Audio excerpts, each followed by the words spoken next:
Tema Hari Komunikasi Sosial Sedunia yang ke-50 yang biasa kita sebut sebagai Pesta Emas ialah komunikasi dan kerahiman, perjumpaan yang memerdekakan. Pada teks kertas yang Anda pegang itu sudah ada beberapa panduan berupa tanya jawab mengenai apa dan bagaimana itu Hari Komunikasi Sosial Sedunia. Kepada Anda sekarang akan saya sampaikan beberapa kutipan saya mengenai pesan Sri Paus Fransiskus mengenai Hari Komunikasi Sosial Sedunia ini, terutama untuk bisa memahami apa kaitan hubungan antara komunikasi dengan kerahiman. Sri Paus mengatakan demikian: perkataan dan perbuatan kita seharusnya diungkapkan dan dilakukan untuk membantu kita agar terbebas dari lingkaran setan untuk selalu menyalahkan dan membalas dendam yang terus-menerus menghantui manusia, baik secara pribadi maupun dalam komunitasnya, yang pada akhirnya memicu ungkapan-ungkapan kebencian. Ungkapan-ungkapan kebencian itu konkretnya bisa bermacam-macam. Anda lebih hafal dengan ungkapan-ungkapan itu yang seringkali lalu akan meninggalkan noda atau meninggalkan luka pada diri orang yang mendengar perkataan-perkataan kita yang tidak mengenakan itu.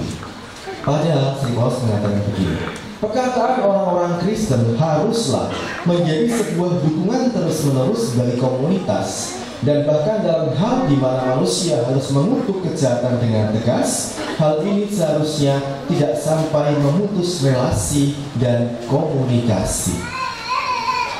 Taruhlah misalnya anak itu sudah dibilangi kalau makan jangan sampai mulutnya berbunyi. Oh, kenapa? Ya sopan. Kenapa tidak sopan? Iya, coba nanti kalau ada yang jatuh ke sini mengalir kah atau bagaimana, kalau kelihatan orang lain tidak sopan itu. Oh, iya, terima kasih mama. Ya, sudah mama bilang. Suatu ketika si anak ini lupa sehingga dia makan dengan berbunyi-bunyi seperti itu.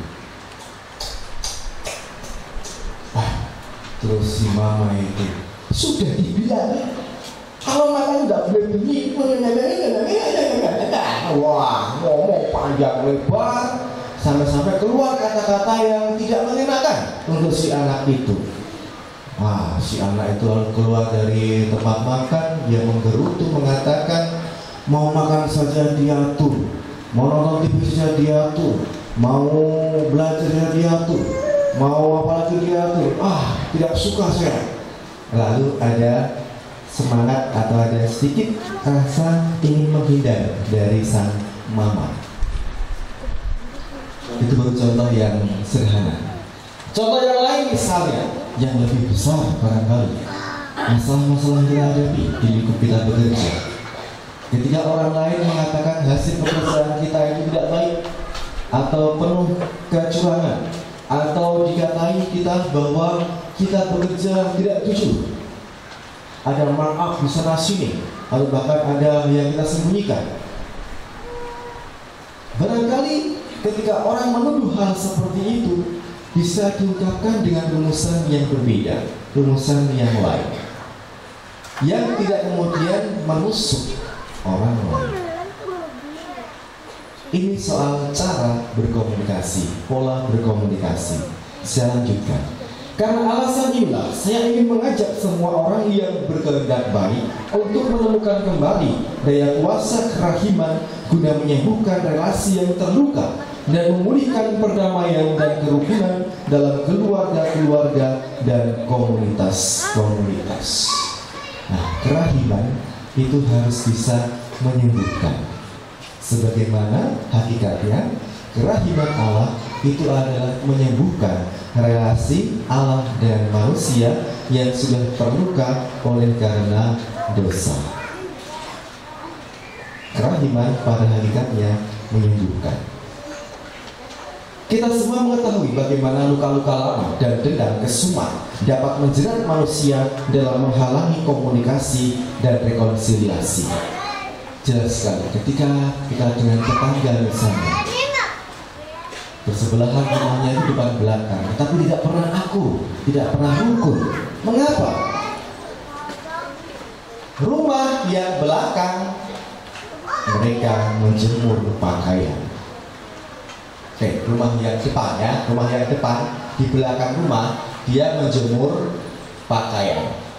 Rumah yang belakangnya di depan rumah dia menjemur padi. Padi itu kalau masih belum di beras ya, belum digiling, masih ada kulitnya itu harus dipisahkan antara yang kosong dengan yang isi. Yang kosong biarlah berlari kena angin, yang isi yang nanti kita kumpulkan kemudian digiling. Ketika orang ini memisahkan yang kosong dengan yang isi, tahu tidak Bapak Ibu bahwa kulit-kulit bulu-bulu yang ada pada padi itu gatal-gatal. Kalau sampai mengenai kulit kita dan juga kalau kena pakaian, maka akan tertinggal di pakaian gatal-gatalnya. Itu menjadi pemicu konflik. Mengapa? Ketika yang rumah belakang tadi membersihkan, memisahkan yang kosong dan yang isi, kemudian rambutan berkecilnya itu nempel di baju yang dijemur oleh rumah yang di depannya. Kamu ini bagaimana? Tahu saya menjemur baju, kenapa kau memisahkan padi dari padi-padi yang kosong? Kamu buat gatal. Rumah yang satu mengatakan, kamu itu gimana? Duluan saya yang menjemur padi, kenapa kau belakangan menjemur pakaian? Yang menjemur pakaian tidak mau kalah. Duluan siapa kau dan saya di sini? Saya di sini sejak kamu masih bayi, tahu? Wah, itu akan menjadi semakin meruncing, lalu akan menimbulkan dendam kesumat. Ya, ini tadi yang dikatakan Sri Paus ya. Maka kerahiman itu menyembuhkan supaya segala macam luka yang bahkan menjadi luka batin ataupun segala dendam yang membuat orang saling membenci itu jangan kemudian dipupuk, dipelihara, tetapi kemudian itu diperdamaikan.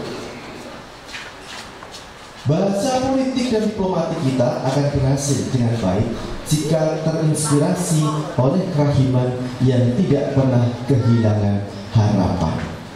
Ternyata komunikasi itu juga berkaitan erat dengan pilihan kata. Ketika ungkapan-ungkapan kita hanya melulu demi kita supaya puas, supaya kita bisa meluapkan emosi kita, maka itu saya yakin jauh dari kerahiman. Tetapi kalau ungkapan-ungkapan dan pilihan-pilihan kata kita itu didasari oleh kerahiman, kita pasti akan berpikir terlebih dahulu untuk bisa kemudian mengucapkan 1, 2, 3 kata di hadapan atau tertuju kepada orang lain. Kerahiman dapat membantu meringankan berbagai kesulitan hidup dan memberi kehangatan kepada mereka yang hanya mengenal dinginnya penghakiman. Nah, termasuk ketika orang lalu membicarakan kejelekan orang lain, di mana tidak ada yang baik tentang orang lain itu, sehingga membuat konstruksi pemikiran di sini bahwa orang itu sungguh-sungguh buruk, sungguh-sungguh jahat, sungguh-sungguh jelek. Padahal orang belum melihat sendiri yang real yang ada terjadi pada diri sesama kita itu. Si Paus mengatakan lagi, kerahimannya yang lembut menjadi tolak ukur untuk menakar cara kita menyatakan kebenaran dan mencela ketidakadilan. Saudara-saudara, di kanan kiri kita banyak peristiwa-peristiwa ya yang membuat kita kemudian merasa, haruskah saya ikut mendukung perbuatan-perbuatan yang melawan begini-begini, atau di sisi lain, sudah kita ampuni, kita toleransi, kita beri kemurahan, supaya apa? Supaya berguna untuk dia. baik untuk kebaikan bersama, dan lain sebagainya.